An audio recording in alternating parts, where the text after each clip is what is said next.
अस्सलाम वालेकुम दोस्तों। भारत में एक औरत के साथ उसके पालतू घोड़े ने ऐसी क्या हरकत की कि पूरा गांव हैरान रह गया। क्या उस औरत ने घोड़े के साथ जिनसी ताल्लुक कायम कर रखा था? आज हम आपको इसी औरत और उसके पालतू घोड़े का वाकया सुनाएंगे, मगर आपसे गुजारिश है कि वाकया मुकम्मल जानने के लिए वीडियो को आखिर तक जरूर देखिएगा और अगर आप चैनल पर नए हैं तो इसे सब्सक्राइब भी कर लीजिएगा। दोस्तों, भारत एक ऐसा मुल्क है जहां जानवर पालना एक आम मशगला है। भारत में पालतू जानवरों के तौर पर ज्यादा गधे और कुत्ते को पाला जाता है, जबकि बेशतर भारतीय घोड़े पालने के शौकीन भी हैं। ताहम इस शौक को पूरा करना हर किसी के बस की बात नहीं। एक भारतीय औरत ने जब घोड़ा पाला तो उसके साथ एक हैरान कुन वाकया पेश आया जिसने पूरे गांव को हैरत में मुब्तला कर दिया। ये वाकया भारत की जनूब मशरकी रियासत में पेश आया, जहां भाटिया चारण नामी एक खातून रहाइश पजीर थी जिसकी उम्र 28 बरस बताई जाती है। ये वाकया उस दौर का है जब इस भारत पर अंग्रेज हुकूमत किया करते थे,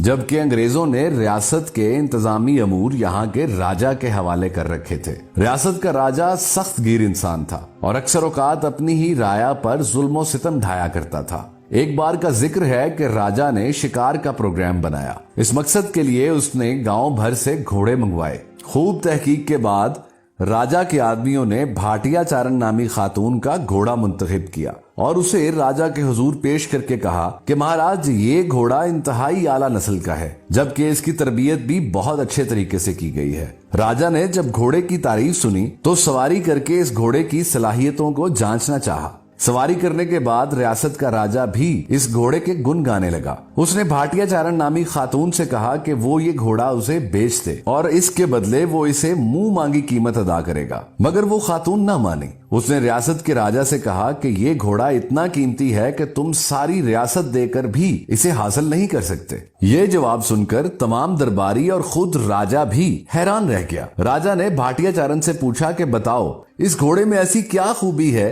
कि जिसकी वजह से इसकी कीमत इतनी ज्यादा है? जिस पर भाटिया चारण ने राजा से कहा कि वो अपने पालतू घोड़े का राज किसी को नहीं दे सकती। दोस्तों, एक तवील गुफ्तगू के बाद जब राजा ने देखा कि भाटिया चारण घोड़ा फरोख्त करने पर रजामंद नहीं है, तो उसने भाटिया चारण से उसका घोड़ा उधार मांग लिया और कहने लगा कि हम शिकार करने के बाद ये घोड़ा इसी हालत में तुम्हें वापस करेंगे। चूंकि ये घोड़ा हमें बहुत पसंद आया है, इसलिए हम चाहते हैं कि इसी घोड़े पर बैठकर हम शिकार खेलें। भाटिया चारण ने राजा की बात सुनी तो उसने कहा, ठीक है, मगर मेरी एक शर्त है। मेरे घोड़े को शाही घोड़े का खिताब देना होगा और इसकी देखभाल पर आने वाला महाना खर्च अगले 1 साल तक अदा करना होगा। राजा और उसके वुज़रा ने जब ये अनोखी शर्त सुनी तो वो हैरान रह गए। मुशावरत के बाद राजा ने भाटिया चारण नामी खातून की शर्त मंजूर कर ली और कहा कि शिकार से वापस आने पर वो इस शर्त पर अमल दरामद शुरू कर देगा। जिसके बाद भाटिया चारण ने राजा को अपना कीमती घोड़ा दे दिया।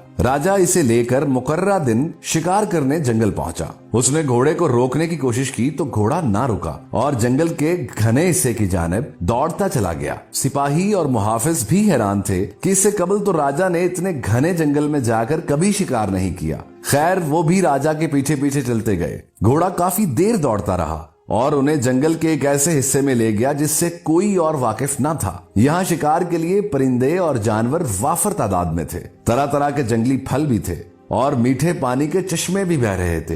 ये देखकर राजा बहुत खुश हुआ और उसने जी भर कर शिकार किया, जंगली फल खाए, मीठा पानी पिया और वापस चल पड़ा। दोस्तों, महल वापस पहुंचकर उसने भाटिया चारण को वो घोड़ा वापस तो कर दिया, मगर वो इस घोड़े की जहानत से काफी मुतासिर हुआ, क्योंकि घोड़े ने राजा की मंशा के ऐन मुताबिक काम किया और उसे जंगल के उस हिस्से में ले गया जहां राजा का मनपसंद शिकार बड़ी तादाद में मौजूद था। अब राजा को भाटिया चारण की बात पर यकीन होने लगा था कि उसका घोड़ा वाकई बहुत कीमती है। वो जान चुका था कि कोई तो ऐसा राज है कि जिसकी वजह से भाटिया चारण ने घोड़ा बेचने से इनकार किया था। सुबह होते ही राजा ने अपने खास सिपाही तलब किए और उन्हें हुक्म दिया कि वो भाटिया चारण और उसके पुरस्रार घोड़े का राज जानने की कोशिश करें। अब राजा के सिपाही भाटिया चारण के घर के करीब घात लगाकर बैठ गए और इस पर नजर रखी जाने लगी। चंद दिनों की छानबीन के बाद उन्होंने नोट किया कि सुबह सवेरे रोशनी फूटते ही भाटिया चारण घोड़े पर सवार होकर जंगल की जानब जाती है और थोड़ी ही देर में जब वो वापस आती है तो उसके हाथों में फलों से भरे हुए टोकरे होते हैं। और वो इन्हें गांव के बाजार में बेचकर अच्छी खासी रकम कमा लेती है। जबकि राजा के सिपाहियों ने नोट किया कि कभी कभार फलों की बजाय भाटिया चारण जंगल से कोई जंगली जानवर भी शिकार करके लाती है